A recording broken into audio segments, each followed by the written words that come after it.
부족한 사람을 또 오늘 하나님께서 세우셨습니다. 여러분들께서 많은 기도를 좀 해주시기를 바랍니다. 저희가 이제 연초의 그 묵상과 또 그 순종에 대해서 이렇게 말씀을 이렇게 나눴는데, 여러분들 날마다 말씀 묵상을 열심히 하고 계시죠? 한 분도 대답 없으십니다. 아마 열심히 하고 계시라고 믿습니다. 또 말씀과 기도 그리고 순종하는 삶, 그걸 통해서 하나님께서 우리를 주장하시고 예비하신 많은 은혜와 축복을 누리면서 살아가는 우리들 모두가 되었으면 합니다. 오늘은 야고보서 4장 8절 10절 말씀 같이 한번 봉독하고자 합니다. 하나님을 가까이 하라는 말씀인데요. 야고보서 4장 8절로 10절 말씀입니다. 375쪽 같이 봉독하겠습니다. 하나님을 가까이 하라. 그리하면 너희를 가까이 하시리라.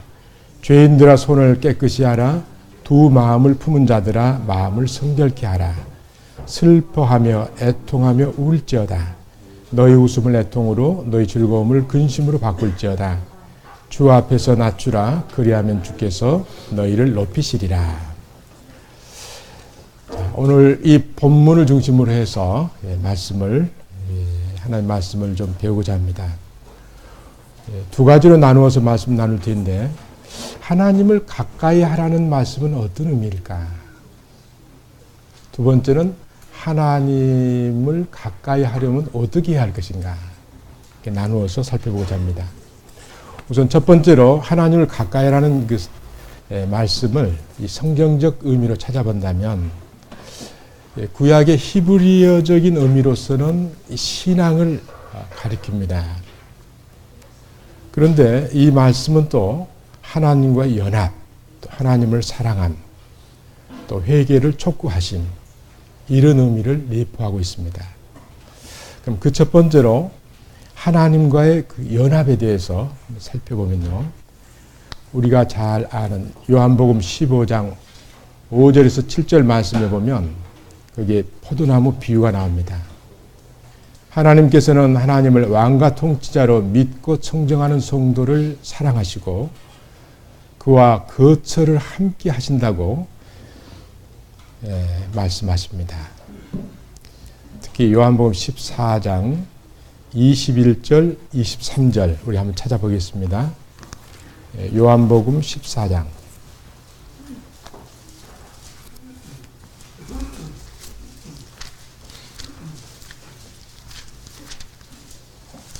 21절, 그다음 23절 보겠습니다. 21절 같이 봉독하실까요? 나의 계명을 가지고 지키는 자라야 나를 사랑하는 자니 나를 사랑하는 자는 내 아버지께 사랑을 받을 것이요 나도 그를 사랑하여 그에게 나를 나타내리라. 23절 예수께서 대답하여 가라사대 사람이 나를 사랑하면 내 말을 지키리니 내 아버지께서 저를 사랑하실 것이요 우리가 여기 와서 거처를 저와 함께 하리라. 연합을 의미합니다. 하나님을 사랑하는 자, 말씀을 지킵니다. 순종합니다. 주님과 연합이 이루어집니다. 지난번에도 우리 같이 살펴봤었습니다. 근데 여기서 존 헌트 박사는 하나님을 제한하지 말라는 그런 저서에서 어떻게 말씀하시냐면, 우리가 예수 그리스도를 믿어 구원받았다고 하는 것은 결국 우리가 그리스도 안으로 들어가기 위함이다. 물론 또 보면 주님은 우리 안에 오시죠. 우리는 주님 안에 들어갑니다. 연합입니다. 예수 믿고 구원받았다. 천국 간다. 반죽 복음입니다. 아무리 구원받은 성도라 하더라도 목사님께 늘 강조하시지 선을 행할 수 있는 능력이 조금도 없습니다. 그러면 어느 분이 그 선을 이루어 가시는가? 내주하시는 성령께서 그 일을 하신다는 말씀입니다. 바로 구원이라고 하는 것은 헌터 박사의 말씀대로 우리가 그리스도 안에 들어가는 겁니다. 그래서 하나님께로 가까이 간다는 것은 멀리 있는데 조금 떨어져 있더라도 조금 더 가까이, 그런 의미가 아니고 하나님과의 연합된 삶, 동행하는 삶, 이런 삶을 의미한다고 이렇게 봐야 되겠습니다. 누가복음 15장 11절에서 19절 말씀 보면 이 탕자의 비유가 나오죠. 하나님과 우리들 사이에 간격을 만드는 것은 죄입니다. 장벽을 만드는 것은 죄라는 사실이에요. 영원한 생명에서 분리되는 그 원인은 죄입니다. 자율적 태도와 삶이라는 말씀이죠. 그런데 하나님께서는 우리들의 죄 문제가 해결되어야 우리들을 하나님의 도구로 사용하시면 거룩하신 분이므로 우리가 죄가 남아있다면 연합을 이루기가 어렵습니다. 자, 탕자의 비유에서 보면 둘째 아들이 아버지로부터 받을 분깃을 가지고 먼 나라로 떠났다고 했습니다. 벌써 그것이 주님과 분리를 나타내고 있습니다. 그의 삶은 어떤 삶이었습니까? 허랑방탕했습니다. 오늘 흔히 그의 삶의 허랑방탕한 쪽에 초점 맞추지만 그런 삶이 이루어진 원인에 대해서 깊은 통찰이 필요하다 봅니다. 주님으로부터 멀리 떠났던 것. 흉년 들었습니다. 먹을 것이 없습니다. 돼지 먹는 쥐염 열매라도 먹으려고 했지만 주는 사람이 없습니다. 나는 여기서 추려 죽는구나. 거기에 한타에 나. 하늘과 아버지께 죄를 지어서 아버지의 자녀라 칭함 자격조차 없다. 그는 회개와 더불어서 겸손히 그에게서 보입니다. 아버지께 돌아갑니다. 멀리서 자식이 찾아오는 그 자식을 보고 아버지는 달려갑니다. 목을 껴안고 입을 맞춥니다. 새 옷을 지어 입힙니다. 가락지를 끼웁니다. 신발을 신깁니다. 그것은 신분을 바꾸겠다는 말씀입니다. 죄의 노예의 상태에서 하나님의 자녀의 귀한 신분으로 바꾸시겠다는 말씀이죠. 그런데 더 문제는 형님 같아요. 나는 아버지께 이렇게 날마다 이렇게 충성스럽게 살지만은 염소 새끼 하나 내 벗들하고 나누게끔 허락하지 않으셨다. 자, 작은 아들은 돌아왔습니다. 하나 큰 아들의 모습을 보면 자기의. 죄 중에 죄는 자기의라고 합니다. 둘 다 탕자였지만 더 안타까운 사람은 형이었자는가. 어쨌든 죄는 멀리 주님과 이게 분리를 가져온다고 하는 거. 우리는 그걸 경계합니다. 여기서 놓쳐서는 안 될 것은 우리가 흔히 저지르는 그 자범죄의 원인은 오히려 원죄적인 하나님의 주권, 나의 통치자 왕이라고 하는 것을 잃었을 때 우리는 자범죄를 범하게 된다고 하는 것을 꼭 잊어서는 안 되겠습니다. 자율적인 생각을 가지고 요즘 젊은이들은 얼마나 부모님부터 떨어지고 잡니까? 부모님, 스승, 교회의 지도자들, 하나님께서 이 땅에 허락하신 권위자들입니다. 하나님께서는 그들에게 순종하는 것을 배워서 하나님께 순종하도록 하시는데 이 땅에 하나님께서 보내신 인정하신 권위자들에게 순종하지 않는다. 그럼 언제 순종이 이루어지게? 순종을 배울 기회가 없는 거예요. 좀 불편해도 나와 생각이 다르더라도 특히 우리 젊은 형제 자매님들 부모님께서 말씀하실 때 고요한 반응을 부탁드립니다. 끝까지 들으십시오. 존경하십시오. 고요해야 합니다. 그런 훈련을 통해서 주님 앞에 나아가서도 온전한 순종이 이루어지리라 이렇게 생각이 되어집니다. 자, 그래서 코넬리우스 반티일 박사는 거기 보면 현대인은 현대 세대에서 생겨난 자율적인 이상에 따라 생활하고 있다. 특히 현 세대를 살아가는 많은 젊은이들이 휴머니즘, 자율주의, 실존주의 사상들 추구하면서 하나님으로부터 멀리 떠나서 회의하고 방황하고 있습니다. 신본주의냐 인본주의냐. 너무나 인본주의 색채가 좀 강해지고 있죠. 현대문화, 사회의 특성을 보면. 참 하나님 너무나 가슴이 아프시다고 생각됩니다.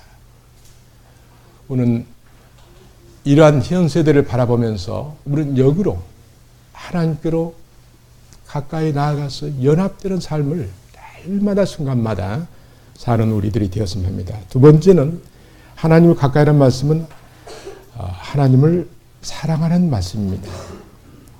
하나님을 사랑하고 이웃을 사랑하라는 이 사랑의 계명은 성경의 핵심 교훈입니다. 그런데 이러한 사랑은 인간만을 사랑하려고 하는 휴머니즘과는 전혀 다른 것이죠. 성도는 십자가의 무한한 사랑을 받고 감사하면서 하나님을 사랑하고 이웃을 사랑해야 하겠습니다. 요한일서 우리 한번 같이 보겠습니다. 요한일서 5장 3절 말씀 한번 보겠습니다.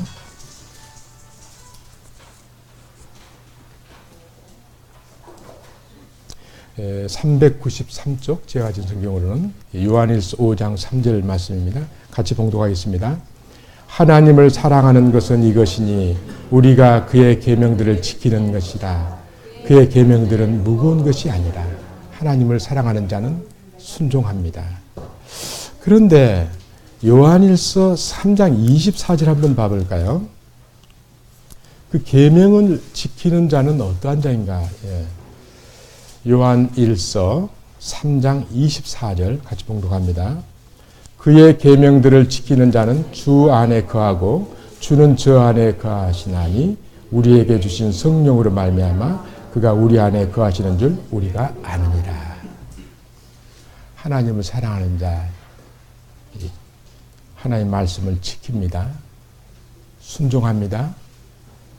연합이 이루어집니다. 성령께서 우리 안에서 역사하십니다. 우리는 아무리 구원받았다 하더라도 여전히 무능한 자들, 하나님의 어떠한 손도 이룰 수 없는 무능한 자들임을 우리가 늘 자랑스럽게 고백해야 하려고 합니다.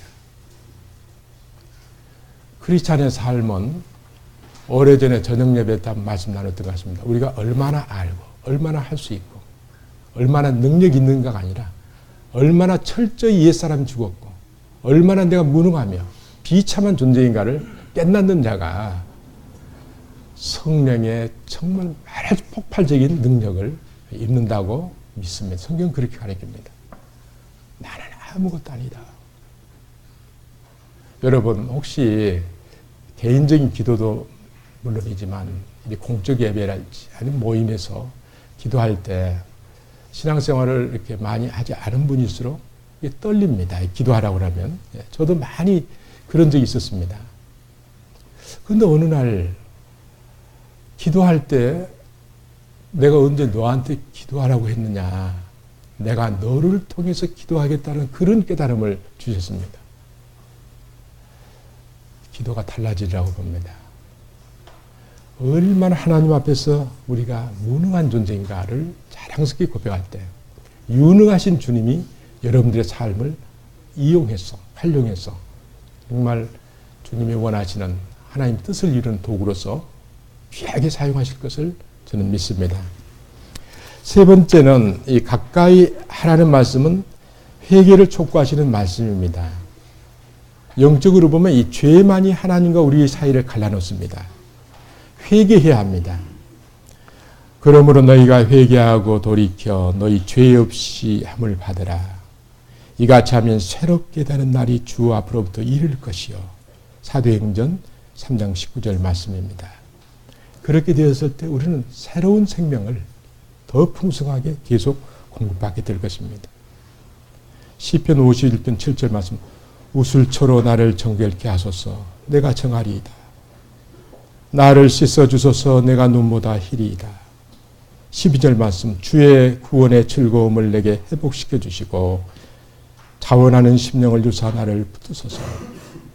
죄를 회개해서 새로운 생명을 받을 뿐만 아니라 주님의 인도하심 받을 뿐만 아니라 여기서 자원하는 심령은 성령님으로 말미암아 선을 기쁜 마음으로 행하게 되는 심령을 의미합니다. 자원하는 심령. 억지로 하는 것이 아닙니다. 이 시편 51편은 우리가 잘 알듯이 다윗이 바스바를 범하고서 눈물로 침상을 적시듯이 회개의 기도를 하면서 정말 아픈 마음으로 통회하는 심정으로 부르짖었던 이 시라고 생각됩니다. 우슬초로 나를 정결케 하소서. 주의 구원의 즐거움을 회복시켜 주소서. 우리가 나쁜 생각, 나쁜 행동했을 때 얼마나 마음이 무겁고 아픕니까? 우리가 정말 주님과의 바른 관계를 가졌을 때 주님이 주셨던 그 은혜들을 생각해 볼 때 얼마나 참 통분합니까? 그때 그 삶을 다시 회복시켜 주옵소서. 구원의 즐거움을 회복시켜 주소서. 우리는 날마다 순간마다 우리는 이 세상에 살기 때문에 우리는 죄를 지을 수밖에 없는 여건입니다. 그러나 그때마다 순간순간마다 주님 앞에 나와서 회개함으로 정결한 신부로 주님 앞에 서는 우리 모두가 되었으면 합니다. 두 번째로 하나님께 가까이 하려면 오늘 본문에 야고보서 4장 8절로 10절에서 먼저 하나님을 가까이 하라고 말씀하십니다. 하나님을 가까이 하라는 말씀은 성도에게 하나님을 가까이 해야 할 책임이 있다는 말씀입니다. 여기서 우리는 깊은 깨달음이 있어야 한다 봅니다. 성경에서 명령하시는 뭘 하라 하지 말라는 말씀은 우리는 이행할 능력이 없습니다. 그걸 먼저 깨달을수록 행복한 크리스찬의 삶을 살 수 있다고 봅니다. 전혀 0%입니다. 그러나 하나님께서는 하나님의 말씀을 순종해야 할 영적 책임이 있음을 순간마다 말씀. 그러니까 아버지 하나님 오늘 이렇게 말씀하시는 것은 제가 이 말씀을 저의 능력 개인적인 능력으로 이행할 수 있는 능력이 있어서 말씀하신 게 아니고 나의 창조자시오 구원자이시오 영적 아버지이신 그분이 내게 명령하신 말씀을 순종해야 할 엄청난 책임이 있음을 먼저 깨닫게 하여 주시옵소서. 그 책임을 크게 아주 막중하게 깨닫는 사람일수록 순종 현장으로 나가게 됩니다. 순종의 한 발자국을 떼일 때 저는 죄송합니다. 우리가 지금 이 가까이 하는 것은 좀 다가오지만 탕자가 다가옵니다. 돌아서게 하는 마음, 겸손 회개하는 마음, 통회하는 마음, 겸손한 마음을 누가 주셨습니까? 벌써 하나님이 주신 겁니다. 그래서 그는 다가옵니다. 마지막에 자식을 본 아버지는 못 견디고서 가서 너희 녀석 그 많은 재산 가지고 가서 허랑방탕해 왜 그렇게 했냐는 책망 한마디 안 씁니다. 끌어안습니다. 아버지가 먼저 달려갑니다. 가까이 가는 것은 우리가 가까이 하는 게 아니라 많은 오해를 합니다. 주님이 가까이 하십니다. 우리는 그 책임감을 가지고 명령에 의해서 아무 능력이 없지만 우선 100번 순종해야 하니까 이 발자국을 밟게 되는 그때 주님은 능력으로 역사하신다는 말씀입니다. 한 발자국을 같이 밟았으면 합니다. 그렇게 하시겠습니까? 예. 주님은 그렇게 원하십니다. 우리가 능력이 있어서 순종이 되는 거 아닙니다. 책임을 느끼게 합니다. 그리고 무능함을 고백하게 한다고 합니다. 그런데 이 말씀은 성도에게서 그 책임을 이행할 능력이 없지만 책임감을 갖고 순종하려는 성도를 하여금 그 책임을 실행할 수 있도록 하시는 이가 하나님이심을 나타내고 있습니다. 하나님께서는 하나님을 가까이 하는 성도에게 복이 있다고 시편 73편 28절에서 말씀하십니다. 또 야고보서 4장 8절에 보면 오늘 봉독했던 말씀 하나님을 가까이 하라 그리하면 너희를 가까이 하시리라. 자, 돌아오는 탕자 상가도 거리가 먼데도 달려가서 영접하셨던 아버지의 모습 하나님의 모습입니다. 기억합시다. 자, 두 번째로는 먼저 우리가 가까이 할 수 없는 존재라고 깨닫고 두 번째는 죄인들아 손을 깨끗이 하라 이렇게 말씀하십니다. 이 말씀은 인간의 그 외부적 행위를 잘못된 것을 정화시키라는 말씀입니다. 회개를 통해서 정화시키라는 그런 말씀이 되겠죠. 시편 18편 20절에도 여호와께서 내 의를 따라 상 주시며 내 손의 깨끗함을 따라 갚으셨으니 또 이사야서 1장 15절 말씀 너희가 손을 펼 때에 내가 눈을 너희에게 가리고 너희가 많이 기도할지라도 내가 듣지 아니하리니 이는 너희가 손에 피가 가득함이라. 오 아버지 하나님 교만, 불의, 탐욕, 시기, 비방, 악 등의 모든 때로 그대로 묻어있는 저희들을 정결케 하소서. 순간순간마다 우리의 기도가 되어야 할 줄 믿습니다. 자, 다시 한번 본다면 탕자 그 비유에서 그가 죄를 계속 범하게 되었던 것은 자율적인 사상을 가지고 아버지를 멀리 떠났던가. 이것을 우리는 꼭 기억했으면 합니다. 자, 그런데 인간은 자력으로 선을 행할 수 없습니다. 하나님의 계조를 받은 사람, 즉 성령으로 거듭난 사람만이 선을 행할 수 있게 됩니다. 자, 그 거듭난 사람은 성령의 인도하심과 성령의 능력을 계속 공급받습니다. 네. 그렇게 해서 가능해진다고 말씀하시죠. 그래서 에베소서 2장 10절에도 보면 우리는 그가 만드신 바라 그리스도 예수 안에서 선한 일을 위하여 지으심을 받은 자니 이 일은 하나님이 전에 예비하사 우리로 하여금 그 가운데서 행하게 하려 하심이니라. 조금 메모해 주실 것은 같은 의미의 말씀이 빌립보서 2장 13절에도 있습니다. 선한 일거리를 먼저 하나님께서 예비해 두셨습니다. 선을 행한다 그러면 우리는 도덕적인 어떤 선을 생각하는데 성경적으로 보면 하나님의 말씀을 순종하는 것이 선을 행하는 겁니다. 그렇게 생각하시면 됩니다.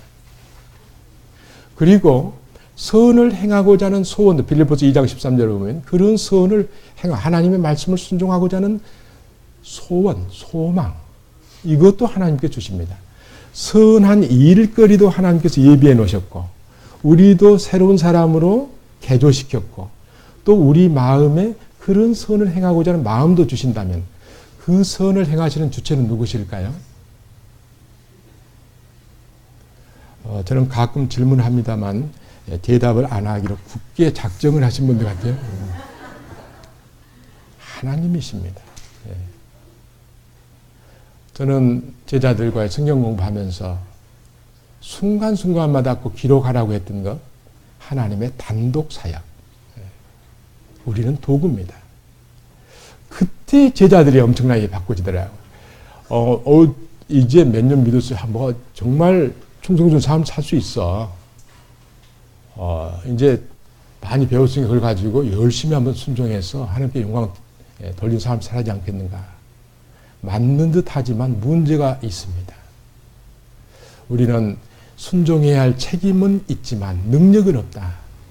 근데 내 안에 와 계신 하나님께서 선을 다 정해놓고 그 선을 행할 소망 또 하고자 하는 그 바람도 우리에게 주셔서 행하시는데 성령께서 계속해서 우리 안에 능력으로 역사해 가신다는 말씀입니다. 영국 그 선교사님으로서 한국 교회에 지대한 영향을 미치던 니콜라스 딘 선교사님이 제가 이제 목포에 살 때 여러 차례 방문하셨는데 한 번은 어린이들이 가지고 있는 그 로봇 그거를 오늘 저도 가지고 오고 싶었는데 그걸 미리 제가 챙기지 못해가지고 못 가졌는데 가슴을 여니까 작은 로봇가 나오더라고요. 또 집어넣으셨습니다. 자, 존 헌트 박사님께서 말씀하셨던 우리가 구원받는다는 것은 주님 안으로 들어가서 연합하는 것이다. 자, 삶의 운전을 내가 했던 것을 이제 주님께로 맡기는 겁니다. 작업이 달라졌습니다. 자, 그 생각을 우리가 꼭 잊어서는 안 된다고 생각됩니다. 세 번째는 두 마음을 품은 자들아 마음을 성결케 하라. 성도는 하나님과 세상을 동시에 섬길 수가 없습니다. 이는 아내가 두 남편을 섬길 수 없은 것 같습니다. 한 사람이 두 주인을 섬기지 못할 것이니 혹 이를 미워하고 저를 사랑하거나 혹 이를 중히 여기고 저를 경히 여김이라. 너희가 하나님과 재물을 겸하여 섬기지 못하느니라. 마태복음 6장 24절 말씀입니다. 또 야고보서 4장 4절 말씀 보면 세상과 벗이 되고자 하는 자는 하나님과 원수가 된다고 말씀하시고 시편 62편 1절 5절 8절 말씀을 요약해 보면 그러므로 성도는 구원과 소망이 되시는 하나님만 바라고 의지하며 피난처가 되시는 하나님 앞에 마음을 토의한다 하는 것을 말씀하고 계십니다. 여기서 주목해야 할 단어는 하나님만입니다. 그래서 만에다가 좀 빨간 볼펜 같은 걸로 이렇게 좀 동그라미를 좀 많이 해서 별표도 좀 하시고, 네. 하나님만. 오직 구원은 하나님에게만 있다. 이 말씀 되겠습니다. 하나님 앞에 또 마음을 토하는 거, 우리의 마음의 그릇을 생각해 보면 정말 하루하루 삶이 녹록지 않습니다. 이 세상의 삶이. 순간순간 얼마나 참 아픔이 지나갑니까? 괴로움이 지나갑니까? 여러분들 기도를 하면 할수록 우리 또 교회 성도님들 위해서 한 분 한 분 기도하게 되지 않습니까? 저는 이제 뵙는 분마다 이렇게 면담하신 분들 전부 노트를 연초부터 작성하기로 해서 19분 배웠더라고요. 어젯밤에 세보니까. 그분들을 왜 그걸 작성하는가 하면 그분들 한 분 한 분을 위해서 기억에 한계가 있기 때문에 계속 저는 이제 휴가 때도 아마 그걸 들쳐매고 가야 할 것 같아요. 제가 뭘 해드릴 수가 있습니까? 그냥 기도는 해드릴 수가 있습니다. 자, 구원은 하나님께만 있는데 우리 안에 담겨진 참 아픔들, 또 주님께 충성스러운 그런 삶, 성도의 삶을 살면 살수록 여러분들 많이 고독감을 느끼실 겁니다. 불편한 것도 많을 겁니다. 그러나 우리는 그걸 쏟아야 합니다. 여기서 토한다는 말씀은 우리 마음에 그릇에 담긴 모든 것들을 물대접 없듯이 뒤엎는다는 그런 말씀입니다. 히브리어적인 의미로 보면 그걸 다 안고 있을 필요가 없습니다. 주님 앞에 다 나아가서 그것을 뒤엎는, 그리고 그 비는 그릇에는 주님의 충만함으로. 전에도 같이 말씀 나눴지만 기독교는 가나 혼인잔치에서부터 참 잔치하는 종교로 시작됐지 않습니까? 우리는 정말 주님이 주시는 귀한 것들로 쓸데없는 것 다 비워버리고 누리는 우리들의 삶이 되었으면 합니다. 자, 아버지께서는 혼합주의를 용납하지 않으십니다. 사탄은 우리의 마음을 1%만이라도 점하려고 예를 씁니다. 넘어지게 하려고. 그러나 하나님께서는 99% 드리고 1% 드리지 않았을 때 그 1%를 책망하실 겁니다. 100% 완전주의를 요구하시지 혼합주의를 요구하지 않으심을 우리는 늘 생각해야 하리라고 봅니다. 우리의 온 마음, 자, 대접을 엎어서 쏟아버린 다음에 주님의 것으로 다 채우듯이 주님에 대한 사랑과 존경과 감사로서 가득 차고 주님께서 위로부터 내려주시는 위로와 평강과 기쁨으로 가득 차서 정말 한 번밖에 주어지지 않은 일생을, 그 시간들을 어떻게 사는가, 우리의 삶의 질이 달라지리라고 봅니다. 그래서 오늘 아무리 어렵더라도 그 고난의 때는 정의가 있다고 봅니다. 이 다음에 뭐 교제의 시간이 있으면 우리들이 겪었던 고난들을 한번 털어놓고 이렇게 말씀 나누면, 저 얘기를 들었던 분들은 그렇게 어려움을 많이 겪었느냐 이렇게 말씀들 하시대요. 심한 고난들을 겪어봤습니다. 그래야 우리 이웃들의 아픔을 조금이라도 더 알고 기도할 수 있게 된다 봅니다. 특별히 이렇게 말씀 중에 좀 건강이 안 좋은 정민이를 하면서 우리가 기도해야 할 자들이 얼마나 많습니까? 우리는 함께 참 먹먹한 마음으로 정말 그 하나님 앞에 애처롭게 나아가서 좀 기도해야 할 자들이 아닌가 이렇게 생각합니다. 너무나 또 좀 경제적으로 어려운 또 이웃들이 또 얼마나 많아요. 기타 또 건강이 안 좋으신 분들이 또 여러분 계시잖아요. 여러 가지 어려운 여건에 계신 분들 얼마나 많습니까? 오늘 남부도 지나칠 수 있습니까?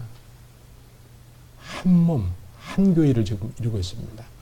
긴장해서 내 문제뿐만 아니라 이웃들을 위해서도 함께 우리가 전심전력 의지하고 맡기고 기도하는 우리들이 되었으면 합니다. 네 번째는 애통하며 울라고 이렇게 말씀하십니다. 성도는 하나님께서 거하시는 성전입니다. 고린도전서 3장 16절에 우리를 성전 삼아 우리 심령에 지금 거하고 계십니다. 그러므로 자기 자신을 깨끗하게 하지 않는 자는 하나님을 모독하는 죄를 범하게 되어서 겸손하지 않는 자가 됩니다. 자, 겸손하지 않다고 하는 거, 그건 왜 그렇습니까? 우선 죄하면 우리는 자범죄적인, 자, 거짓말을 했다. 그것만 회개해서는 안 된다고 봅니다.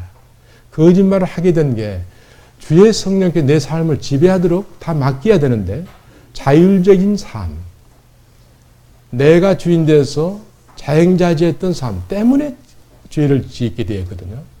항상 우리는 원죄적인 부분, 하나님의 주권을 훼손한, 반역한 그러한 그 죄에 대한 아픔이 굉장히 커야 된다고 생각됩니다.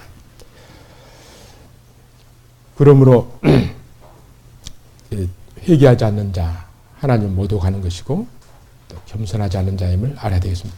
그러므로 그런 지은 죄를 생각하며 성결을 위하여 슬퍼하고 애통하면서 회개해야 합니다. 하나님 앞에서 울지 못하는 자는 죄로 말미암아 심령이 어두워졌기 때문이고 소망이 없는 자입니다. 성령님께서는 아프게 통회하는 성도를 위로하십니다. 내 백성을 위로하라는 말씀 지난번에 한번 같이 나누셨죠. 구원으로 바꿀 수 있는 단어입니다. 구원과 위로는 동전의 양면이라고 생각됩니다. 자, 애통하는 자는 복이 있나니 그들이 위로를 받을 것이며 마태복음 5장 4절에서 말씀하고 있습니다. 자, 그리고 다섯 번째 마지막으로 주 앞에서 자신을 낮추라고 말씀하십니다.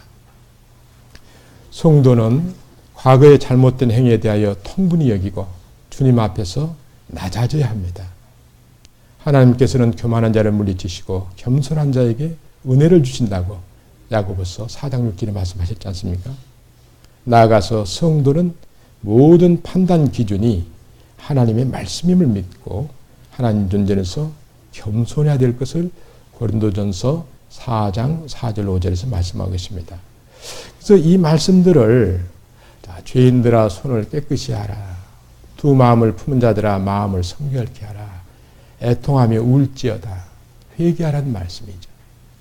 그리고서 주 앞에서 자신을 낮추라. 겸손하라는 말씀입니다. 그래서 요약한다면 하나님께로 가까이 가는 자는 회개하고 겸손해야 된다 그 말씀이죠.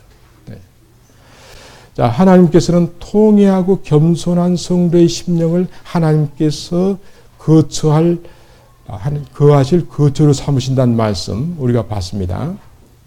자, 요약하면 회개하고 겸손한 심령입니다. 그를 하나님께서는 찾아오셔서 거처로 삼으실 겁니다.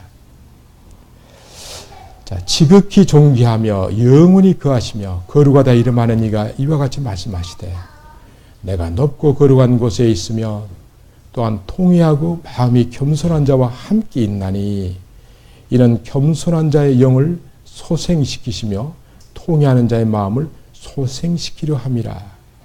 이사야서 50장 15절 말씀입니다. 여기서 소생시키다는 말씀은 살려주신다.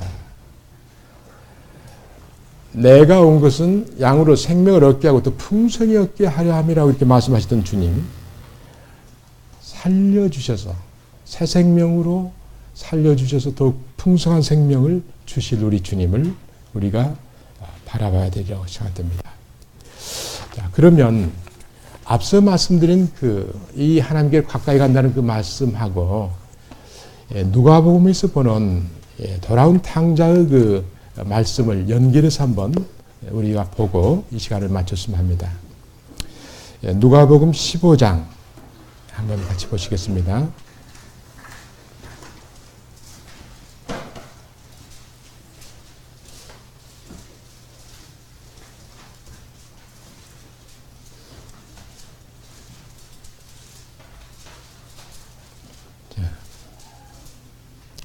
13절 보면 아버지의 분깃을 받아가지고 둘째 아들, 며칠이 못 되어 둘째 아들이 재물을 다 모아가지고 먼 나라에 가 거기서 허랑방탕하게 제사를 허비하더니, 자, 그가 이제 어려움에 직면하자 이제 회개하기 시작합니다. 18절 한번 봅니다. 같이 봉독하겠습니다. 내가 일어나 아버지께 가서 이르기를 아버지여 내가 하늘과 아버지께 죄를 얻었사오니. 자, 회개가 시작됩니다. 19절 봅니다. 지금부터는 아버지의 아들이라 일금을 감당치 못하겠나이다. 나를 품꾼의 하나로 보소서 하리라 하고 겸손히 일어납니다. 여러분들 말씀을 볼 때, 묵상하실 때요, 하나님과 연합 이전에 하나님이 원하시는 것이 깊은 회개와 겸손한 심령을 요구하고 계심을 보시면 창세기서부터 요한계시록까지 어떻게 하나님께서 이렇게 일관되게 말씀을 하고 계신가. 예. 자, 죄송합니다. 질문하겠습니다. 하나님께로 가까이 가는 자에게 하나님께 요구하신 두 가지, 무엇과 뭐라고 말씀드렸습니까? 회개하고 겸손한 심령. 늘 우리가 잊어서는 안 된다고 생각됩니다. 자, 19절 말씀. 그래서 자기가 아버지 아들의 일금을 받지 못한다고 하는 그런 겸손이 나타납니다. 24절 한번 봅니다. 이 내 아들은 죽었다가 다시 살아났으며 내가 잃었다가 다시 얻었노라 하니 저희가 즐거워하더라. 아버지 사랑의 관계가 회복되었습니다. 즐거움을 누리는 아버지 아들로서 영접을 받았습니다. 자, 이 비유에서 예수님께서 뭘 가르치고 싶어 하셨을까요? 회개. 우리의 회개는 다시 한번 보면 자범죄적인 것, 남을 미워하고 시기하고 사랑하지 못하고 도적질하고 거기에 머물러서는 안 된다. 그러한 것들이 나타나기 이전에 내가 주님과의 연합이 끊어져서, 즉 교만한 자율적인 사상, 코넬리우스 반티르마에게 말씀하셨던 것처럼 그분은 이 세대에서 가장 심각한 문제를 자율주의로 보고 있습니다. 내 마음대로 하는 거. 뭐 어때? 내 삶은 내 건데. 젊은이들 사이에 팽배해 있지 않습니까? 그 끝은 회의와 방황과 고통입니다. 아버지께로 갔을 때 거기에 살진 송아지가 나오고 즐거움 나눔이 있고 기쁨이고 감사와 영광을 돌리는 이런 축제의 삶이 회복됨을 믿습니다. 자, 그래서 반드시 회개 때는 내가 나를 주관하려고 했던 원죄적인 부분, 그리고 분명히 자범죄적인 것도 이 설계도, 청사진, 블루프린트라고 그러죠. 설계도만 보면 건물을 다 짐작할 수 있습니다. 아주 구체적으로 낱낱이 회개한다고 봅니다. 대충 하는 회개는 성경적이 아니라고 봅니다. 자, 이런 기도와 더불어서 겸손한 심령을 요구하고 계심을, 그래서 그리스도는 우리가 고백할 때 나의 구세주이시자 어떤 분으로 고백합니까? Savior and Jesus Christ is Savior, my Savior and Lord. 주님입니다. 이 Lord를 놓쳐버릴 때가 많은 것 같아요. 그래서 나의 주님이라면 나의 모든 것을 이렇게 주장해야 되거든요. 자, 다시 말씀을 정리하면서 이제 마지막 정리해 봅니다. 구세주를 통해서 회개하게 되었고 죄사함을 받습니다. 주님은 자, 성부 아버지와 성자의 영이신 성령께서 내 안에 오셔서 나를 주장하시는 삶이 이루어지는데, 그 주님은 하나님이라는 말씀입니다. 통치자, 주제자, 주관자는 말. 그렇다면 그분이 내 삶을 주장해야 되는데 자율주의적인 생각을 가지고 내가 내 삶을 내가 주인이 되게 했다면 그것이 겸손한 삶일까요? 회개와 겸손, 구세주와 주님, 아주 오늘 우리 머릿속에 딱 새겨졌으면 합니다. 같이 기도드리겠습니다. 거룩하시고 자비로우신 우리 아버지 하나님, 영원한 멸망을 받았던 저희들을 예수 그리스도의 보혈로 살려주시고 하나님 자녀 삼아주신 것 감사합니다. 그러나 저희들은 얼마나 하나님 영광 가리고 자영자재하는 삶을 살았습니까? 불쌍히 여겨 주옵소서. 회개가 터져나오게 하옵소서. 땅바닥에까지 틀어눕는 겸손이 저희들의 삶에 있게 하여 주시옵소서. 저희들의 모습이 전혀 보이지 않게 하여 주옵소서. 그래서 온전히 우리 주 예수 그리스도께서 나의 구세주와 주님이 되시는 그런 삶이 날마다 순간마다 이루어지게 하여 주옵소서. 하나님 아버지, 이 시간에도 고통받는 정민이를 불쌍히 여겨 주옵소서. 피 묻은 손으로 안수하여 주시옵소서. 나음을 허락하여 주시옵소서. 병마로, 경제적인 문제로, 여러 가지 문제로 고통받는 성도들의 안타까운 기도를 응답하여 주시옵소서. 오늘 말씀을 저희들이 평생 기억하면서 늘 하나님과 연합된, 하나님과 가까이 있는 그런 삶을 살 수 있는 믿음을 허락하여 주옵시고, 주님 뒤따르기를 잘하는 순종자라는 저희 교회의 온 성도들 다 되게 하여 주시옵소서. 참으로 감사하옵고 우리 주 예수 그리스도 이름 받들어 간절히 기도드렸사옵나이다. 아멘.